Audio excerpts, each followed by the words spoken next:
The architect's hologram faded, leaving behind a stunned silence across every major city. In New York's Times Square, the usual cacophony of traffic and conversation had given way to the soft sounds of weeping and whispered prayers.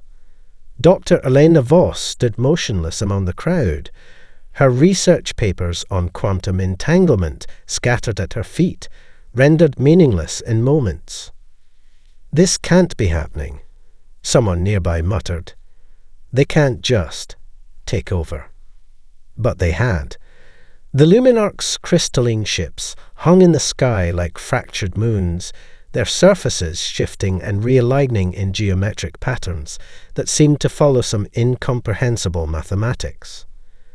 Military jets that approached them simply ceased to exist, not exploding, not crashing, but converting to pure energy that was absorbed into the alien vessels. Elena's phone vibrated. A text from her colleague at the Geneva Quantum Research Facility. "Are you seeing this? All of our systems are going offline." Around her, the digital billboards of Times Square flickered and transformed, now displaying the same message in every language simultaneously. Compliance brings elevation. Resistance brings adjustment.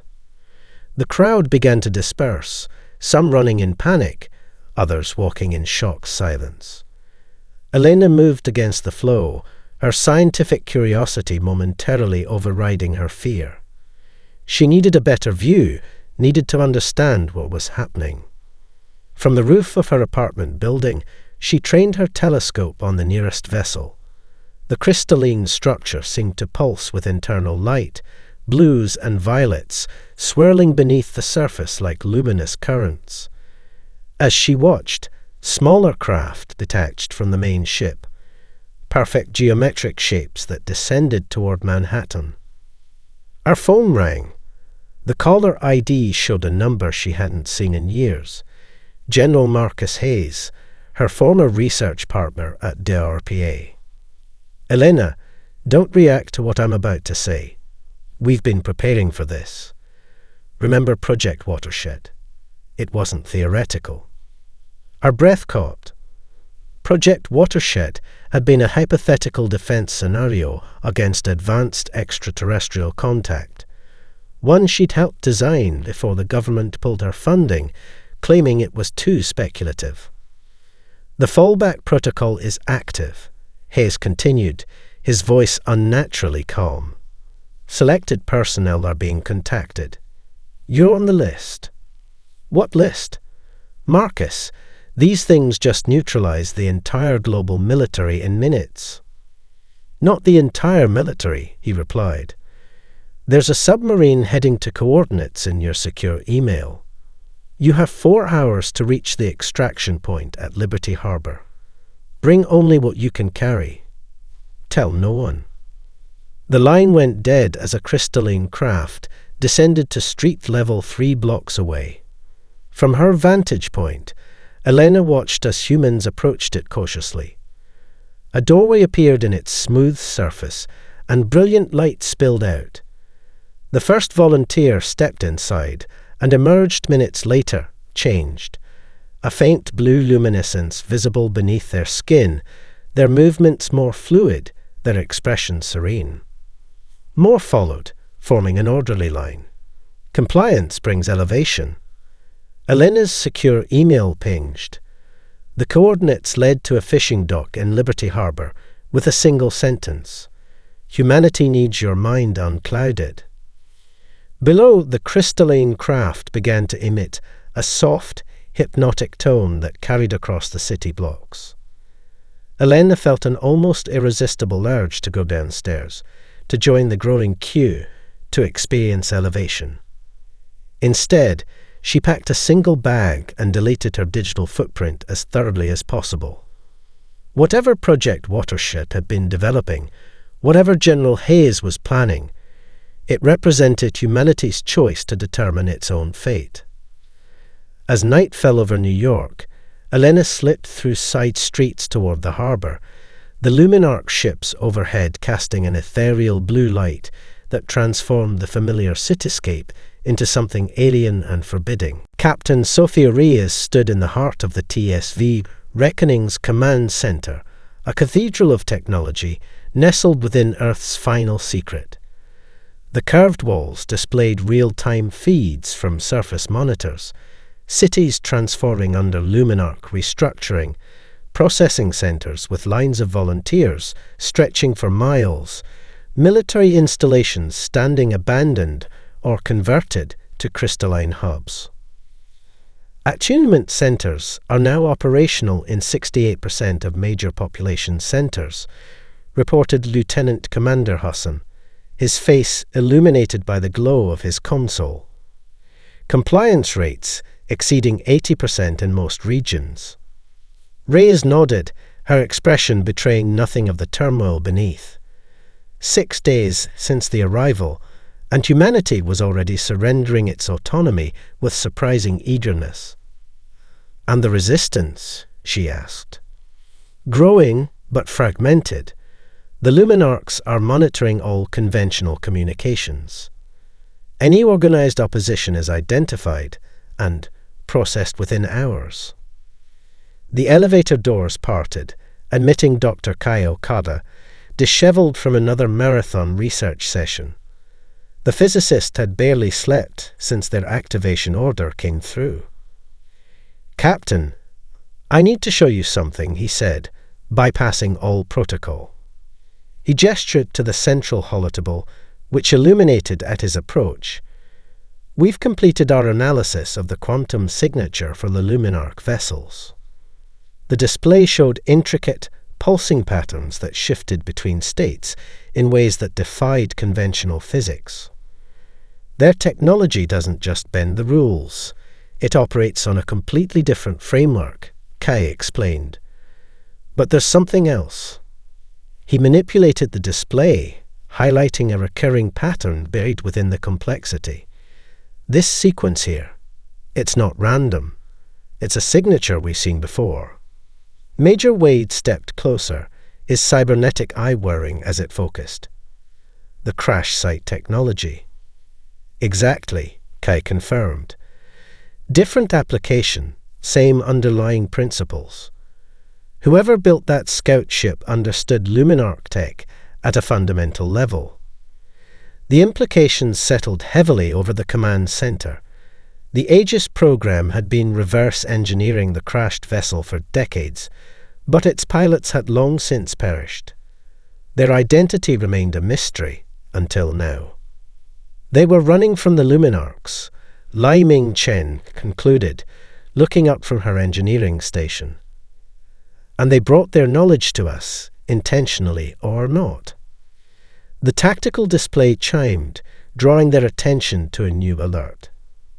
A Luminarch harvesting vessel had been detected approaching their sector, its massive form descending toward the ocean above them. "They're searching the Marianas Trench systematically," Wade observed, getting closer with each sweep. Reyes studied the tactical projections, then made her decision. "We've waited long enough. Dr. Okada, is the quantum drive operational?" "Yes, but we've only completed 70% of the simulated test scenarios. The disruptive effect on Luminarch tech is still theoretical." "Theory becomes practice today," Reyes replied, turning to face her crew, the 108 men and women chosen to represent humanity's last, best hope. "The reckoning was built for this moment. While the world above surrenders, we will show the Luminarchs that not all of humanity can be shepherded." She activated the ship-wide communication system. "All hands to battle stations. Prepare for emergency surface protocol. Weapon systems to standby. Our window arrives in 40 minutes with the next electromagnetic storm."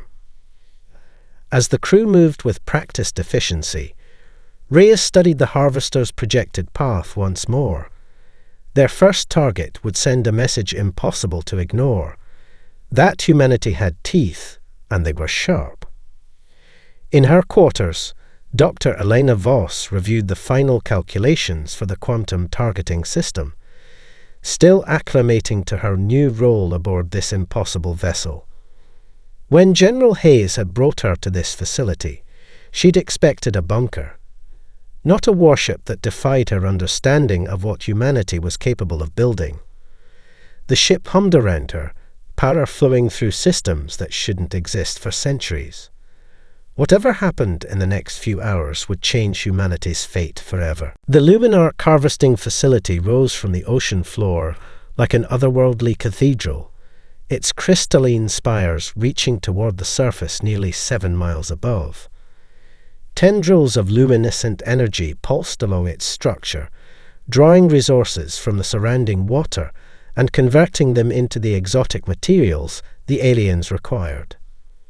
Major Wade studied the facility through the Reckoning's advanced optical systems. Minimal defensive countermeasures visible. They're not expecting resistance down here. Why would they? Liming responded, finalizing the ship's stealth protocols. No nation on Earth had deep-sea capabilities that could threaten them even before they arrived. Captain Reyes nodded, her focus absolute as she reviewed the attack plan one final time. The electromagnetic storm raged above, providing additional cover for their operation. We'll have approximately 3 minutes before their distress signal reaches the nearest response vessel. Dr. Okada spoke up from his station. Captain, the quantum disruptors are calibrated to the exact frequency we extracted from the Luminarch communication band. In theory, it should create cascading failures in their energy matrix. In theory, Reyes echoed. The weight of humanity's first counterattack rested heavily on that theory. All stations report ready, Lieutenant Commander Hassan announced. Weapons systems green. Quantum shields at maximum. Reyes took a deep breath. For 6 decades, the Aegis program had prepared for this moment, a contingency plan born from paranoia that had proven tragically prescient. Commence attack run, she ordered. Full tactical deployment. The Reckoning surged forward, its hull designed to move through water with almost supernatural efficiency. As they closed on the facility, the ship's external lights dimmed to complete blackness, rendering them a shadow moving through shadows. At 500 meters, the facility's automated systems finally detected the approaching vessel. Crystalline defense nodes began to glow, preparing to neutralize the unexpected threat. They're powering defensive systems, Wade reported. Energy signatures matching their surface-to-air weapons. Deploy countermeasures and fire primary disruptors, Reyes commanded. The Reckoning released a salvo of specialized torpedoes, each housing technology that shouldn't exist for another century. They streaked toward the facility with unerring precision, their quantum warheads pulsing with energy calibrated to the exact vibrational frequency of Luminarch technology. The impact was unlike anything they had expected. Instead of conventional explosions, the points of contact between human and alien technology created spheres of distortion, reality itself seeming to warp and fold. The facility's crystalline structure began to fracture, not from physical damage, but from fundamental incompatibility with the quantum frequency bombarding it. Direct hits on all primary targets, Wade announced, unable to keep the satisfaction from his voice. Their structure it's unraveling at the molecular level. On the tactical display, they watched as the magnificent alien architecture began to collapse in on itself, its energy systems cascading into uncontrolled feedback loops. Light poured from the fracturing crystals, illuminating the ocean depths in a spectacular display of destructive beauty. Their broadcasting, Dr. Elena Voss reported from the communications station, her expression a mixture of awe and horror. Not just distress signals, they're confused. The translation algorithm suggests they're asking what's happening to them. The realization settled over the bridge. In all their conquests across countless worlds, the Luminarchs had never encountered effective resistance. They had no protocol for defeat.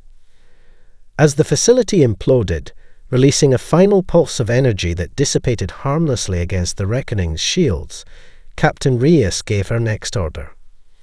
Disengage and proceed to secondary extraction point. We've announced our presence. Now we disappear. The Reckoning slipped away into the darkness of the deep ocean, leaving behind only destruction and a message that would soon reach the architect himself. The gods were no longer unopposed. The holographic display in the Reckoning's tactical room showed a globe dotted with pulsing lights, each representing a successful strike against Luminarch installations over the past 3 weeks. Captain Reyes studied the pattern with careful scrutiny, while her officers debated their next move. The Singapore Resistance Cell reports the Luminarchs have begun modifying their crystalline structures, Major Wade said, gesturing to the Asian sector of the map. They're adapting to our quantum frequency. Expected, Dr. Okada replied, dark circles under his eyes testament to his relentless work. But adaptation works both ways. He manipulated the display to show molecular simulations. Each encounter gives us more data on their technology. I've identified 12 distinct frequency variants we can employ for our next strikes. Lai Ming leaned forward. The problem isn't just their adaptation, it's their hunter-seekers. They've deployed over 300 specialized vessels to patrol the oceans. Our operational window keeps shrinking. The Reckoning currently hid in an underwater cave system off the coast of Chile, its systems in low-power mode to minimize detection. Their latest raid, against a processing center in Valparaiso, had been their narrowest escape yet. What about the resistance cells? Rees asked. Are they still operational? Lieutenant Commander Hassan nodded. Barely. The quantum-encrypted communication nodes we deployed are holding, but the Luminarchs have intensified their efforts to locate anyone showing abnormal brain patterns, those who haven't undergone attunement. Dr. Elena Voss entered the room, her tablet displaying complex neural scans. That's actually why I called this meeting. We've decoded more of the data from the Antarctic facility. The Luminarchs aren't just harvesting resources. They are scanning deep space. Specifically, they're monitoring a region near the Boots void. She transferred the data to the main display, showing long-range scans with intense focus on an apparently empty region of space. They're watching for something, she continued, something that terrifies them. The ancient enemy nexus mentioned in the transmission we intercepted. Rees asked. I believe so. Their harvesting operations, the crystalline structures they're building, they are not just occupation infrastructure. They're components of a defensive system. The room fell silent as implications settled over the officers. Humanity wasn't simply fighting against oppressors. They were unwittingly caught in a much larger conflict. Major Wade broke the silence. This changes nothing. Their fear doesn't justify enslaving our planet. No, Rees agreed, but it does explain their urgency and gives us leverage. She enlarged a section of the Antarctic data. This facility contains their primary deep space monitoring array. If we can access it directly, we might learn exactly what they're defending against. Knowledge is our most powerful weapon right now. The Antarctic facility is their most heavily guarded installation, Lai Ming pointed out. The ice shelf is crawling with hunter-seekers. We never approach undetected. Reis' expression hardened with determination. Then we don't try to hide. We use their own defense patterns against them. She brought up the patrol schedules they'd compiled from previous encounters. Their hunter-seekers follow strict mathematical patterns. If we trigger distress beacons here and here, she indicated points in the South Pacific, We create a gap in their Antarctic coverage. Dr. Okada looked skeptical. A diversion? Captain, that's extraordinarily risky. More risky than doing nothing while they complete whatever they're building, she countered. Every day more humans undergo attunement. Every day their control solidifies. We need game-changing intelligence. Wade studied the plan, his tactical mind already calculating angles of approach. It could work, if we time it perfectly, and if the hunter-seekers respond as predicted. They will, Rita said with quiet confidence. For all their power, the Luminarchs are creatures of pattern. Their godhood is built on predictability. Our advantage is that humans are not. She closed the display with a decisive gesture. Prepare the ship.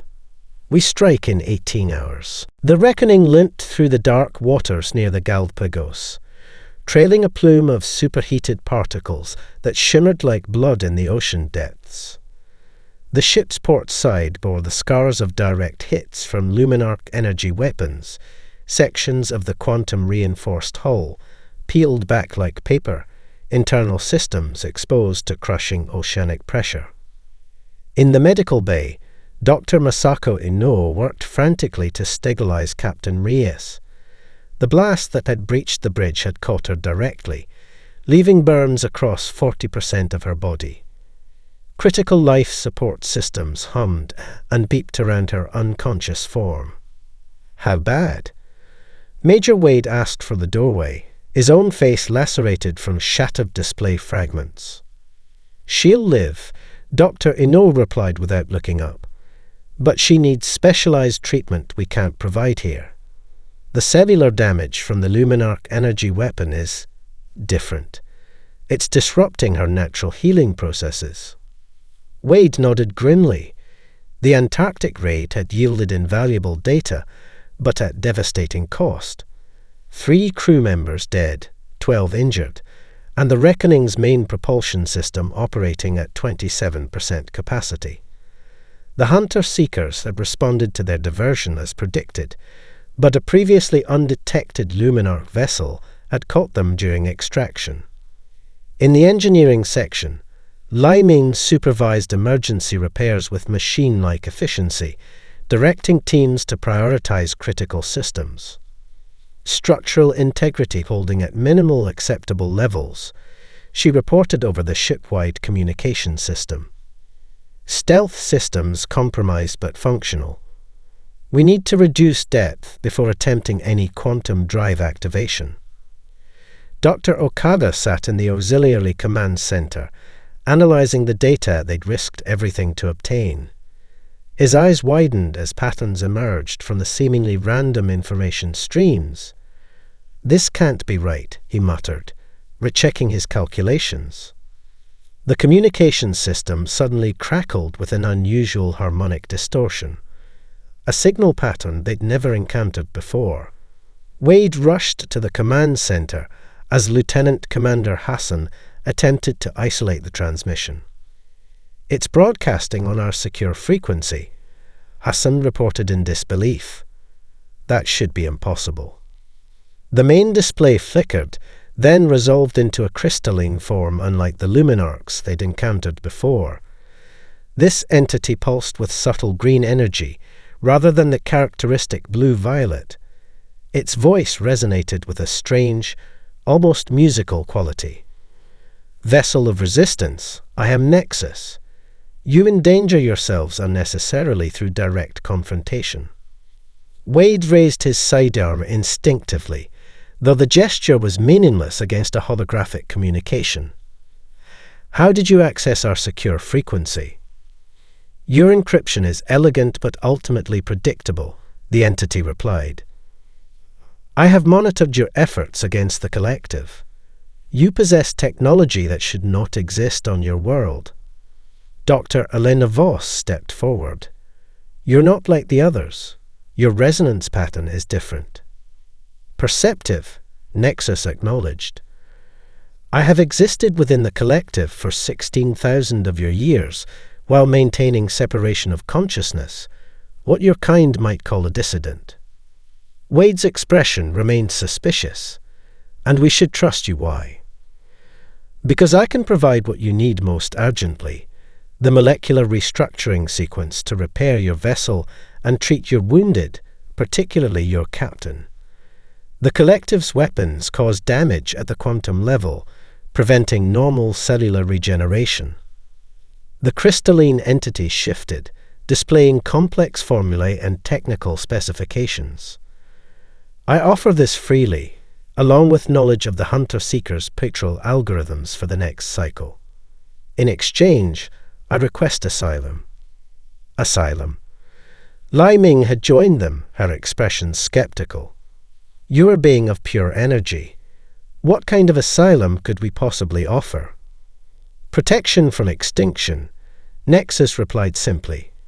The collective has detected my divergence. My termination is imminent unless I can secure physical distance and protection. Wade and Lai Ming exchanged glances, both thinking the same thing. This could be an elaborate trap. But Dr. Okada was already examining the offered technical specifications with growing excitement.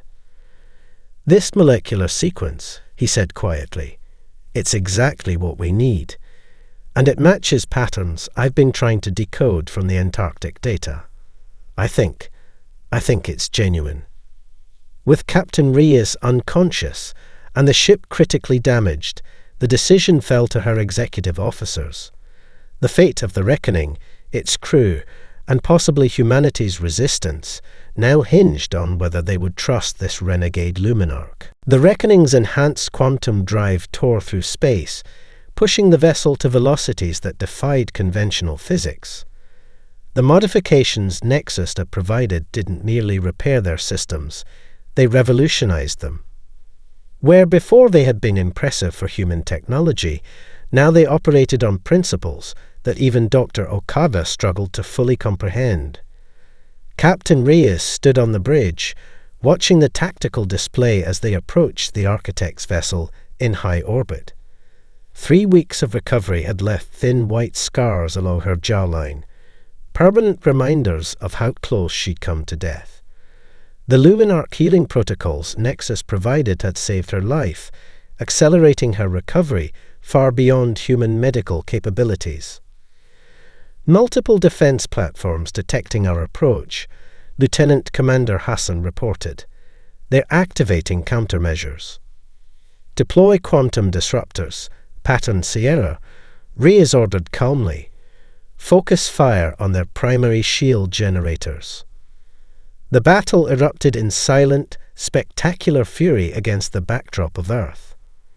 The Reckoning, though dwarfed by the massive Luminarch flagship, danced through defensive fire with impossible agility. Each hit they landed caused cascading failures in the alien vessel's systems, the targeted frequencies disrupting the crystalline structures at their fundamental level. Their central chamber is exposing. Wade announced as sections of the alien flagship reconfigured, its damaged systems forcing adaptation. Boarding party ready. Reyes nodded. Execute. In the launch bay, Wade led the assault team, 6 specialized operatives equipped with quantum disruption armor.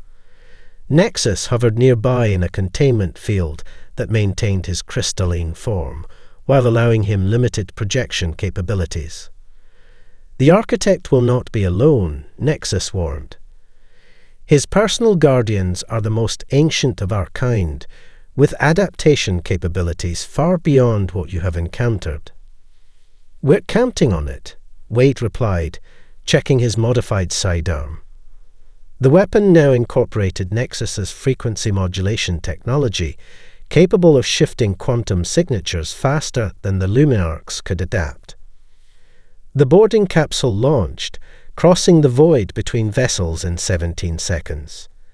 It pierced the weakened section of the Architect's ship, quantum drills bypassing what remained of the outer defenses. Inside the Luminarch flagship, the team moved with practiced precision through corridors of pulsing crystalline material.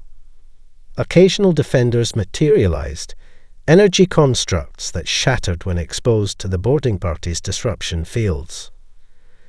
The ship's interior shifted around them, passages sealing and new ones opening as the vessel's consciousness attempted to trap or divert them. Nexus projected guidance markers, identifying false paths and weaknesses in the structure. When they reached the central chamber, they found not the battle they expected, but an empty throne of luminescent crystal. The vast space hummed with potential energy, data streams circulating through conduits embedded in the walls. "Where is he?" Wade demanded. Nexus expanded his projection, interfacing with the room's systems. "He is here, but this is unexpected. He's preparing to communicate." The chamber's energy coalesced, forming a humanoid figure seated upon the crystal throne. Unlike other luminarchs, this being's form appeared almost solid, with features that seemed shockingly familiar. "You've come seeking the architect," the figure spoke, its voice containing harmonics that resonated at a cellular level. "You believe him alien, other oppressor. The truth is more complex." The figure's face resolved into clear focus, causing Wade to involuntarily step backward. "Impossible," he breathed. The being on the throne possessed unmistakably human features, the face of a man, ancient but recognizable as one of their own species. "I was born human," the architect said, spreading his hands in a gesture that seemed both welcoming and defensive. "On Earth, approximately 12,000 years ago, before written history, before civilization as you know it." Nexus pulsed with agitation. Deception. "The collective has no human origin." "Not the collective," the architect corrected. "Just me. And others like me, taken long ago." Elevated. Transformed. His gaze fixed on Captain Reyes, who had maintained communication with the boarding party. "We didn't come to subjugate Earth. We came home to save it. And you, from what follows us." The command center of the reckoning had become an unlikely nexus of cooperation. Captain Reyes stood at the central table alongside the holographic projection of the architect, their former enemy now a tentative ally. Nexus hovered nearby, his crystalline form pulsing with agitation at this unprecedented alliance. "The void enters the outer solar system," the architect said, manipulating the display to show a region near Neptune where space itself seemed to distort. "Our sensors detect mass conversion accelerating. It consumes everything in its path: matter, energy, even the underlying quantum field." Dr. Okada studied the readings with mounting concern. "This isn't like any natural phenomenon I've ever encountered. It's almost as if reality itself is being digested." "Exactly," the architect confirmed. "The void is neither alive nor dead as you understand these concepts. It is a fundamental anomaly, a localized failure in the universal constants that propagates like a cancer." 3 days had passed since the confrontation aboard the Luminarch flagship. The revelation of the architect's human origins had shocked Earth's resistance, though many remained suspicious. The immediate threat of the void, however, had forced an uneasy truce. "What about the conversion centers?" Major Wade demanded, his distrust still evident. "The forced attunements of humans." The architect's expression showed what appeared to be genuine regret. "A tactical necessity. We needed to prepare as many humans as possible to withstand the void's approach. Standard human physiology cannot survive proximity to its effects. The crystalline alterations provide limited protection." "You could have asked," Liming said bitterly. "We tried," the architect countered. "Thousands of years ago, we sent emissaries. Your ancestors worshipped them as gods, then killed them when they revealed their true purpose. Later attempts at contact resulted in similar failures. Your species rejects what it fears. Captain Reyes interrupted the recriminations. The past doesn't matter now. What matters is survival. She turned to her crew. What defenses do we have? The architect gestured to the amplifier structures the Luminarchs had built around the planet. These were never meant for communication. They form a quantum barrier network designed to repel the Void's advance. But they require tremendous energy, more than we anticipated. Your planet's resources are insufficient. What about the Reckoning's drive? Dr. Elena Voss suggested. Since Nexus's modifications, the quantum output has increased exponentially. The suggestion hung in the air, its implications clear. The Reckoning, humanity's one advantage, might need to be sacrificed. Nexus pulsed forward. The calculations are incorrect. The barrier will fail regardless. The architect knows this. All eyes turned to the ancient human-turned Luminarch. Is this true? Rhys asked, her voice dangerously calm. The architect's projection flickered briefly. The barrier will buy time for evacuation. Selected vessels can escape while the void is temporarily contained. Selected vessels, Wade repeated, containing selected humans, the ones you've modified, the ones you consider worthy, the ones who can survive the journey, the architect corrected. The rest would perish regardless. The truth crystallized in the sudden silence.